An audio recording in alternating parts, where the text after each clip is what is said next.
You're with Cheryl Lee, that radio chick. Welcome to the Still Rocking It podcast, where we'll have news, reviews and interviews with some of our favourite Australian musicians and artists. Today we have a chat with Erwin Thomas Whitridge, also known as Jack Jones from the Southern Sons, Electric Mary, She Said Yes, Ahmet Zappa and the John Farnham Band. What's he up to at the moment? Let's find out. You're with Cheryl Lee, that radio chick, and I'd like you to welcome to a chat today Erwin Thomas Whitridge. Do you know who I'm talking about? The one and only Jack Jones. Hi, Jack. Hello there. How are you? Good, thank you. Well, I'm very excited because you and a couple of your rowdy friends are coming to Adelaide very shortly, which we'll talk about in a little minute. First, your dad is a stage performer, a Broadway performer, and Mum was an Australian folk singer and dancer. So you come from a pretty talented family. Was there any other option other than to become an entertainer yourself, Jack? I don't know. I think it was always, you could look at that and say that it was pretty ordained, kind of set in stone. Yeah. You know, I always had the freedom to do anything that I wanted, but I was just always drawn to music, and I always found it a good source of release and comfort. And, you know, it was something that I was very passionate about. So I could do it for hours and hours and hours on end without tiring of it. So I guess you put all those things together in it, you know, but I did have a very good, a very encouraging environment. My mother's always been my biggest fan. She still tries to make it to every show that I do that she can get to. So good on her. It's like that saying, if you're passionate about what you do, you never work a day in your life. So that sounds like you. And I think it was in your genes by the sound of it. Have you ever thought about what you actually would do if you weren't involved in music?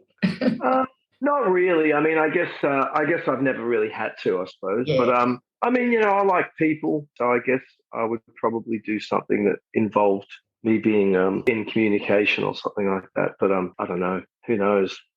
No plan B. Well, that's good because that makes sure that you succeed at plan A. Exactly. That's right. I'm interested to find out, what do you listen to, Jack, when you're alone in your car? You know what? At the moment, I'm learning songs of Ray Thistlethwaite, Russell Morris and Daryl Braithwaite. Funny about that. Yeah, that's exactly what I'm learning at the moment. That's what I'm doing because, you know, we've got these shows coming up. You know, everyone's learning each other's material. So at the moment, that's what I'm listening to. But other times, it kind of varies, I suppose. You know, I'll listen to everything from Johnny Cash to Joni Mitchell and, you know, to Queens of the Stone Age and Clutch, or, you know, Radiohead to Elbow. So I have a pretty broad palette when it comes to listening to music. You know, I'll listen to Coltrane or Ray Charles or Charlie Parker. You know, it doesn't really matter to me. I just love music. At the moment, my current playlist is the hits of Daryl Braithwaite, Russell Morris and Ray Thistlethwaite. That's a very good segue, thanks, Jack, because that brings us to the fabulous Caprettos.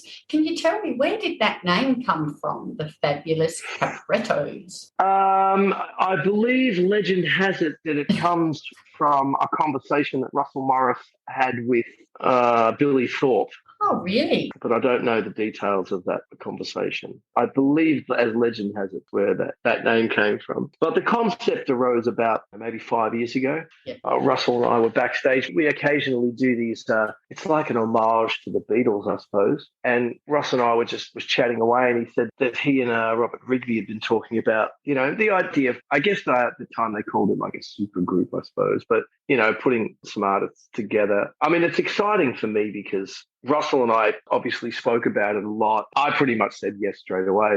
But since then, Russell and I have written a couple of songs and I've produced them, and they're going out with our program. So we're all singing on a couple of songs. And I guess it's kind of like if you had to liken it to something, I suppose it's a bit like a traveling Wilburys kind of. Yeah. Yeah, which is exciting for me. You know, it's Normally with these kinds of shows, people just get on and play their own stuff and then leave. But this is different. I mean, we're all on stage together playing each other's material. So it's kind of fun like that. It's going to be fabulous. What a concept. Because you're right, usually with these sorts of shows, each person plays their own and you might come together at the end or for an encore for 2, maybe 3 songs. But you guys are going to be on stage together the whole time. So I think it's going to be a blast. Yeah, it's going to be fun. I'm looking forward to playing these guys' songs too. Like, it's a bit of a treat for me to be able to do that. So I'm looking forward to it. I get to play a few solos and, yeah, it's going to be fun. We in Adelaide are your first port of call, your very first show. I think you've got 14 dates on your tour and we're number 1 here.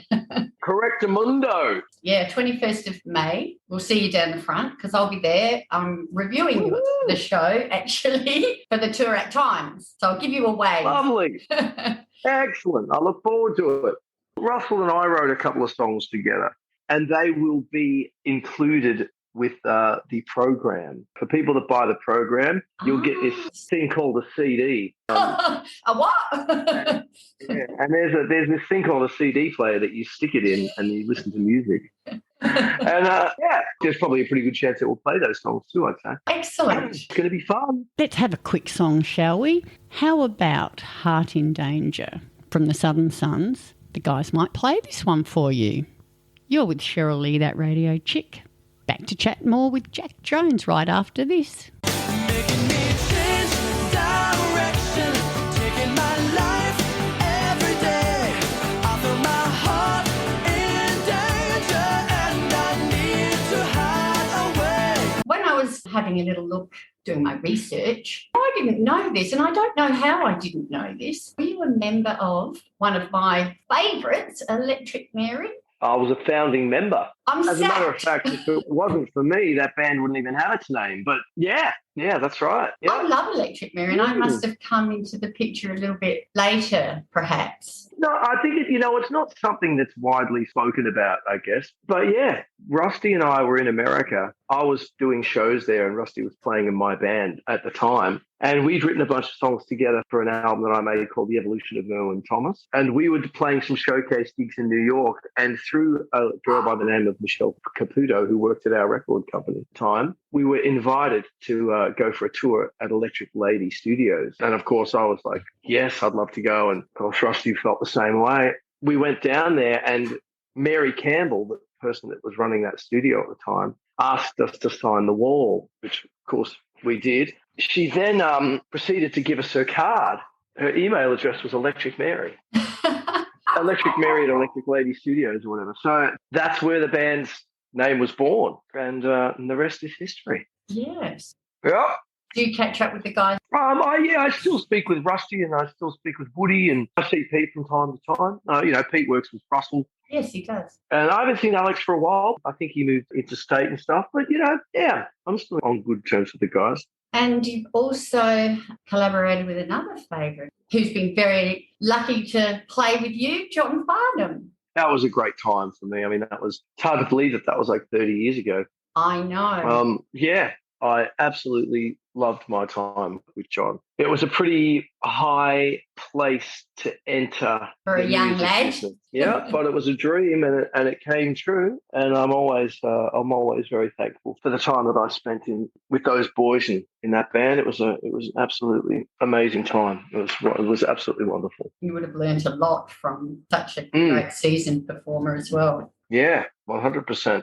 I guess, everyone's COVID year was a pretty crazy year. My friend Reggie and I, Reggie P. Bowman from Southern Sons, we decided to make, as much lemonade that year as we could. And we wrote 35 songs together. Wow. Yeah. And I also produced a band called the Bloomvilles, which is a great sort of country folk act from Sydney. They're a great little band. Linda Jackson's the singer and Joseph Colorazzo is sort of multi-instrumentalist. And I played a bit of guitar, played some bass and sang. And their next single is coming out very soon and it's called Real This Time. And it's a duet that Mel and I do together. But also, worked with a guy named Pete Drummond, collaborated on a pretty crazy track of his. And Also collaborated with the Wolf Brothers on a busy? song that I think is going to come out at some stage. Yeah, so, we tried to make the most of that time, and I think the fruits of that year are going to start to show. So it's a pretty exciting year ahead. But, provided things go well and can keep working, I'm pretty excited about what's coming up. Well, you certainly didn't sit on your laurels. And like you say, when you get lemons, make lemonade, and it sounds like you certainly did.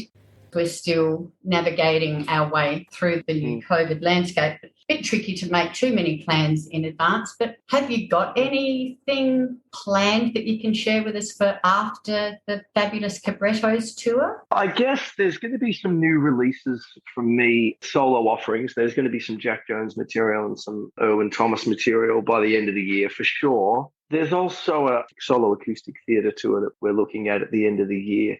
Obviously, we're trying to keep booking shows, but also very present to the fact that things can change quite quickly. Very quickly. Yeah, it's still a crazy time, and our industry is still quite vulnerable. I think what we're all trying to do is be, positive and keep making plans. It seems that the more intimate shows are the safer shows to do. But, that said, there's some big festivals happening. I mean, Bluesfest getting shut down put a lot of fear into a lot of people, I think.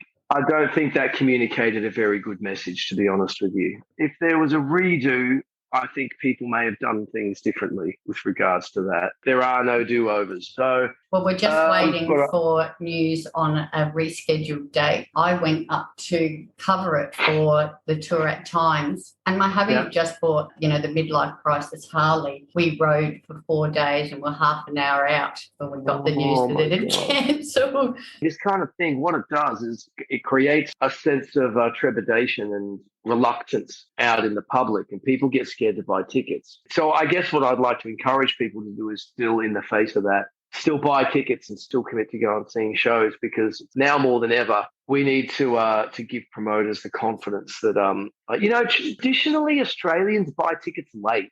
That's just generally what we do. For the most part. For the most part, we buy tickets at the last minute. That's just what the statistics say. It's the nature of the beast. And we in Adelaide are the worst offenders, I think. We always leave buying our tickets to the last minute. So don't do that. Get on the Googleometer, track down your tickets to the Fabulous Cabrettos. Because like you say, Jack, now is the time where we need to support our entertainment industry more than ever before. And we need to almost make hay while the sun shines, just in case. So at every opportunity, get out, see that live music, because remember what it was like when we couldn't. Yeah, and for those people who are doing that, I just want to say thank you as well, because I completely understand. I get why people are a bit nervous, are reluctant. Yeah, I totally get it. No, I wouldn't make anyone wrong for doing that, but I'd say, try and stay positive and come and share that experience with us, because that's what we're here to do. We're here to take you away from all the garbage that's in your life that's going on that you're not happy about for a couple of hours. Come and just listen to some music, watch four guys get up there and have a little bit of a banter. Russell Morris is one of the funniest men I've ever met. I just love that guy. And Daryl is Daryl, who's extraordinary, as is Ray. When you hear Ray play, it's like you wonder why you ever started in the first place. It's a great band. We've got Jason Ballher playing bass, the wonderful Jackie Barnes playing drums. It's going to be a really fun tour. I'm extremely excited to be out there playing with my old mates. It's going to be a bloody lot of fun. We're extremely excited about watching you. I went to the Bridgeway a couple of weeks ago and saw Frankie J and Wilbur Wilde, and we're allowed to dance. We built the dance floor and we didn't get off all night. So amazing. That. Well, get up there and get out there and see the real thing. Exactly. You can be fairly confident in buying your tickets, because promoters are, if worse comes to worse, promoters are really good at providing refunds or other opportunities. You're never really out of pocket, are you? That's right. It's merely an inconvenience of a date or something. Just get out there, participate, and enjoy some great music. I look forward to seeing you on the 21st. Thanks, Jack. I'll be the blonde dancing like, Elaine from Seinfeld. Woohoo!